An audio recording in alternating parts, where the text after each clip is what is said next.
आप देख रहे हैं the mysterious affairs at Styles chapter के क्वेश्चन आंसर्स को। इस चैप्टर का एक्सप्लेनेशन पहले ही हो चुका है, जिसका लिंक आपको वीडियो के डिस्क्रिप्शन से या फिर चैनल की प्लेलिस्ट में जाकर मिल जाएगा। तो शुरू करते हैं अब इस क्वेश्चन आंसर्स को। Question number 1, how was the mysterious affair at Styles presented by the press. Press यानी मीडिया ने किस तरीके से इस दुर्घटना को किस तरीके से प्रकाशित किया अखबारों में। तो आंसर है इसमें, the mysterious affair at Styles was presented by the press with glaring headlines, detailed biography of every household member, subtle innuendos and the mention of police clues. मतलब क्या है कि मिस्टीरियस अफेयर एट स्टाइलस, इस रहस्यमय दुर्घटना को press ने glaring चमकदार हेडलाइन से प्रेजेंट किया। लोगों की, घर में रहने वाले जो सभी लोग हैं उनकी बायोग्राफी लिखी, उनकी डिटेल इंफॉर्मेशन लिखी, कुछ कमेंट्स लिखे हुए उनके बारे में, और साथ में यह भी लिखा कि पुलिस को इस मामले से रिलेटेड कुछ क्लूज मिले हैं। Question second, was Dorcas a loyal servant. क्या डोरकास एक वफादार सर्वेंट थी? Give reason. Yes, Dorcas seems loyal because she remember the things about the household and help Poirot in his investigation.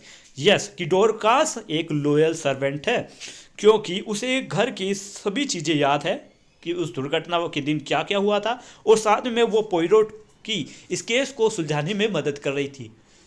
मतलब इससे पता चलता है कि वो अपनी मालकिन की अच्छी, मतलब एक वफादार नौकरानी थी। Question third, why did they feel that the culprit was intelligent. इन दोनों को, मतलब जो भी इसमें इन्वेस्टिगेटर हैं, उन्हें ये ऐसा क्यों लगा कि जो कल्प्रिट है वो इंटेलिजेंट है काफ़ी। Answer, they felt the culprit was intelligent because the black beard use in the crime was hidden in the chest full of old cloth, indicating the culprit cleverness in hiding evidence. उन्हें ये ऐसा महसूस इसलिए हुआ क्योंकि culprit ने उस नकली दाढ़ी को, जिसका इस्तेमाल इस क्राइम में किया गया था, तो उस नकली दाढ़ी को उसने एक बड़े से बक्से में जो कपड़ों से भरा होता है उसमें छिपा दिया। इससे पता चलता है कि वो कितना चालाक है, जिसने अपने इस एविडेंस को किस तरीके से चालाकी से छिपाया है। Question number 4, who was Miss Howard, how did she know about the crime. Answer is, Miss Howard was a character involved in the investigation. She initially suspected Mr. Inglethorpe, but later realized her instinct pointed elsewhere, indicating her involvement in the case. Miss hovered भी इस investigation में एक character है।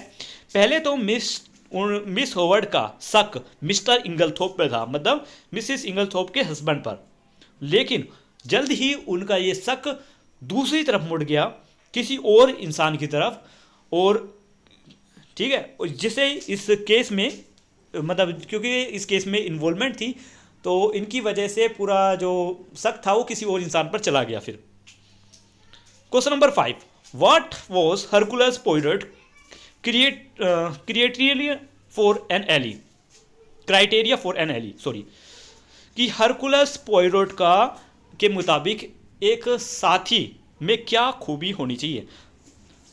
Hercules Poirot criteria for an ally include someone not directly associated with him, like Miss Howard, who could assist in the investigation without arousing suspicion.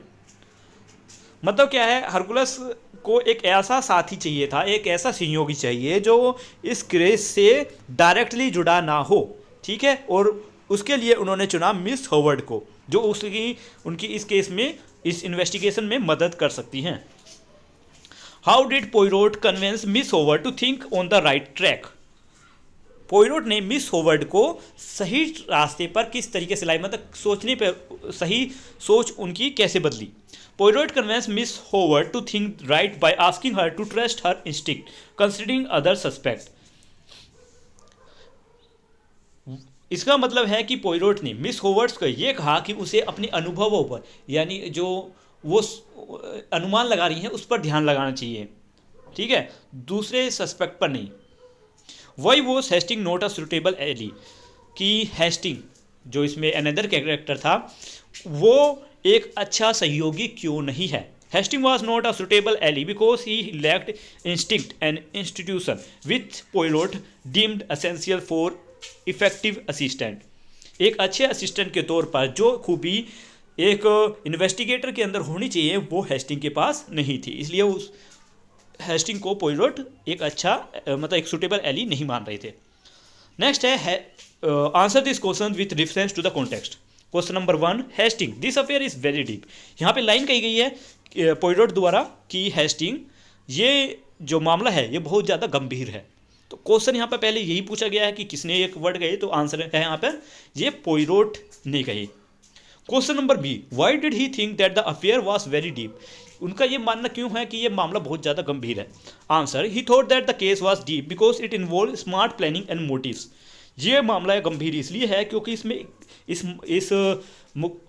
दुर्घटना में जो criminal है उसने स्मार्ट प्लानिंग की है और उसको कोई मोटिव है। What was the enigma surrounding of the affair? The enigma was the mysterious surrounding the crime and its complexity.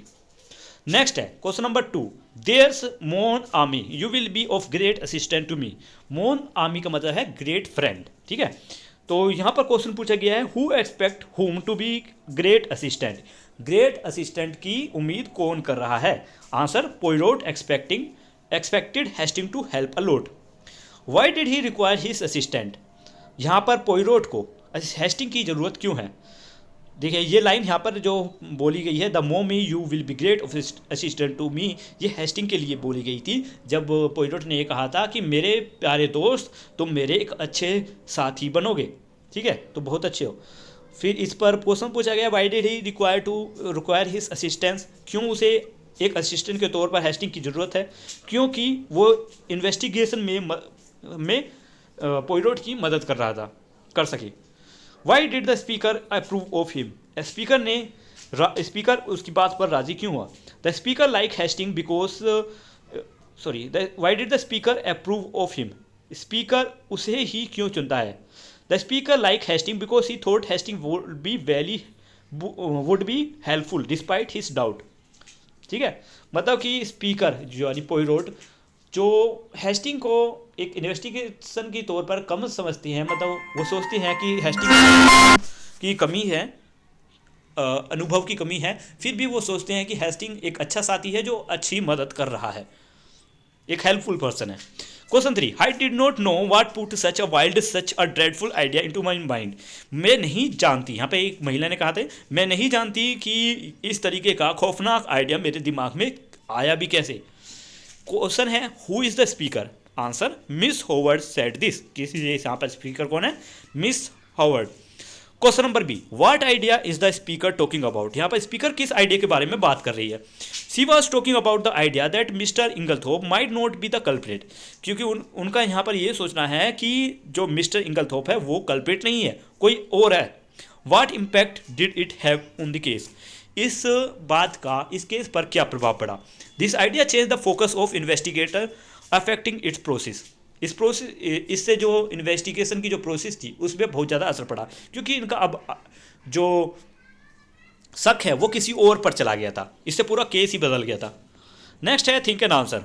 Who do you think is the protagonist in the excerpt, give reason for your answer. Answer is the main character in the excerpt is Hercules Poirot because he lead the investigation and solve the mystery using his intelligence and instincts.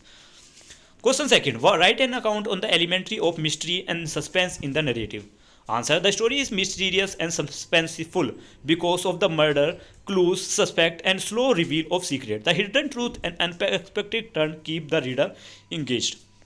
Question number 3, ethics is a system of moral principle. What according to you are the moral principle critical for an ethical detective? Answer, ethical detectives should be honest, fair and respectful. They should seek the truth without bias and follow the law. Treat everyone with dignity and empathy. यहाँ पर हमारे ये chapter का explanation खत्म होता है, chapter का question answer explanation खत्म होता है। मिलते हैं नेक्स्ट वीडियो में। अगर आपने इस चैप्टर का एक्सप्लेनेशन नहीं देखा है तो उसका एक्सप्लेनेशन भी आपको हमारे चैनल पर मिल जाएगा। आप या तो चैनल की प्लेलिस्ट में जाइए S with ester class 7th में, या आप इस वीडियो के डिस्क्रिप्शन में चेक करिए, वहाँ पर से आपको लिंक मिल जाएगा। Bye bye.